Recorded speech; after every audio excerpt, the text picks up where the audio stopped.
Salut à tous les amis, aujourd'hui on fait la présentation de Gilbert Burns. Du Rhino. Du Réunion, le phénomène est à des choses à nous dire, mais avant ça mon Fred, je lance le générique.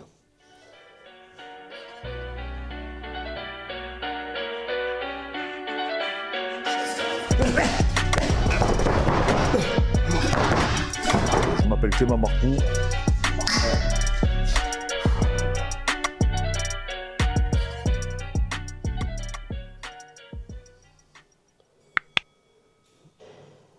Donc mon Fred, lui ça fait un moment que tu voulais analyser, Ouais, moi j'adore et ce aujourd'hui, eh ben, on va l'analyser, ce phénomène, le phénomène de chez Athos, tu m'avais dit. champion du monde de Jiu-Jitsu. À la base, il n'était pas de Athos. À la base, il était de la banlieue de Rio. Il s'entraînait avec une association, avec un club qui était en association avec la Nova União de José Aldo. Oui, oui, bien sûr. Et il avait commencé donc du coup par le Jiu-Jitsu brésilien. Et il voyait souvent pas José Aldo mais Shaolin Ribeiro. Ouais, ouais, qui était un spécialiste de la guillotine. Exactement. Et du coup, c'est pour ça qu'il a eu le goût pour le MMA, même si lui s'entraînait en Jiu-Jitsu brésilien. Mais il avait déjà ce goût de voir Shaolin Ribeiro, de voir. Il a vu les débuts de José Aldo, il a dit, à l'époque où il était encore jeune. Et après, du coup, il est parti en banlieue de São Paulo, à Rio Claro, dans la célèbre Athos, avec les frères Mendes. Donc la meilleure académie au monde pour le sol. Oui, Quoi. pour le sol. À l'époque encore, c'était vraiment en plus Ouais, oui, il y avait les frères Mendes, etc. il y avait Bruno c'était une dinguerie. Frasato, c'était vraiment la grande équipe. Et donc, du coup, il a été champion du monde de jiu-jitsu brésilien en 2011 et il a été repéré par Vitor Belfort.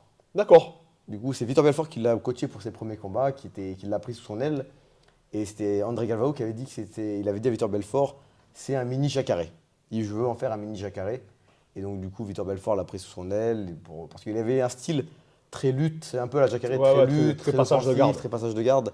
C'était pas un mec qui était connu pour être pour sa garde, garde même s'il héros. avait une bonne 50-50 grâce au Mendes, mais c'était pas son Sa spécialité. spécialité. Et donc, du coup, ensuite, il s'est dirigé vers le MMA avec son succès avec Vitor Belfort. Ensuite, il a enchaîné avec Sanford MMA. En même temps, en parallèle, il s'entraînait avec Wagner Rocha, qui s'entraîne toujours avec Ouais, Wagner ouais, Rocha d'ailleurs. c'est son sparring préféré. Exactement. Et après, du coup, avec Kamaru Usman. Et ainsi Ouais, ouais, il s'entraînait énormément. Donc là, les amis, on va juste vous expliquer un peu sa morpho-anatomie. On va pouvoir faire en corrélation en fait avec ce qui se passe et avec ce qu'il en est. Et pourquoi il est aussi solide physiquement. Hein. Il a une particularité vraiment qui est déjà incroyable. Je vais commencer par celle-ci. Ça, c'est Il a un muscle sternomastoïdien qui est énorme. impressionnant. Vraiment. Il a la partie supérieure du trapèze qui est énorme également. J'ai rarement vu un combattant qui avait un cou aussi gros. Il a un numérus qui est très très long. Je pense que c'est ça qui justifie son allonge, parce qu'il fait 175 cm pour 1m80. Ensuite, il a un brachioradial qui est pareil, qui est énorme. On ne voit pas la chaîne postérieure. Mais c'est vraiment c'est une boule de muscle. Il a une antéversion du bassin. Il a les tibias tout à fait normales et il a un fémur qui est correct. Il n'a pas des longs segments. Par contre, voilà, il a une ceinture scapulaire qui est vraiment énorme, même si ses clavicules sont étroites. Hein, mais vraiment, sa ceinture scapulaire est vraiment développée. Il porte bien son surnom de Dureno, qui est en gros petit dur. En fait, son grand frère, c'était gros dur, et ils l'ont surnommé Dureno parce que c'était le petit frère de petit dur. Du coup, c'est pour D'accord. ça.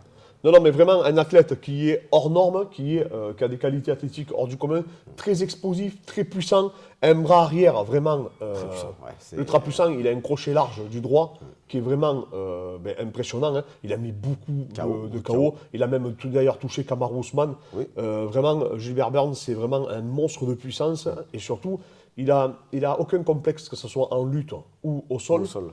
étant donné qu'il s'en fout d'être sur le dos. Et alors, C'est un joueur il s'entraînait avec les meilleurs. Il a fait 3e à la DCC, il s'entraînait avec les frères Mendes. Et quand Demian Maia lui a pris le dos, il a dit dans une interview, Demian Maia m'a pris le dos, mais j'ai eu les Mendes dans mon dos pendant des années. Du coup, il a une Il était confiance. rassuré. Il a une confiance en D'ailleurs, lui. Damien Maia avait énormément de difficultés à mettre le deuxième crochet. Ouais. Et on voyait qu'il était vachement relâché, que ça lui a permis aussi de se recomposer, donc de revenir dans le match. Il a un gros double leg, il a un gros timing sur le double leg, donc il va falloir vraiment se méfier dans l'avenir.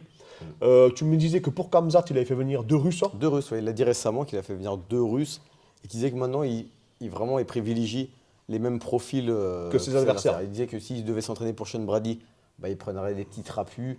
Pour Kamzat, il a pris les mêmes profils que Kamzat. Il a fait venir 2 Russes, justement parce qu'il disait que la lutte russe, elle était légèrement différente de la lutte américaine.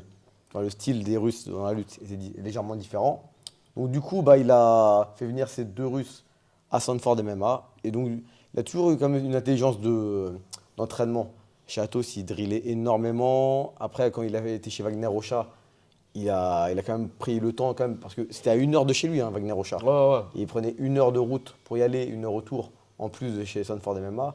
Donc il a toujours été un gros bosseur et toujours intelligent et pertinent dans ses choix de Sparring partner. Non, non, mais vraiment, de toute façon, c'est un animal. Je vais vous montrer un peu sa prépa physique. Je vous ai recueilli donc des entraînements. Alors, il a la particularité, Gilbert Burns, en fait, de s'entraîner sur des outils qu'on affectionne tout particulièrement.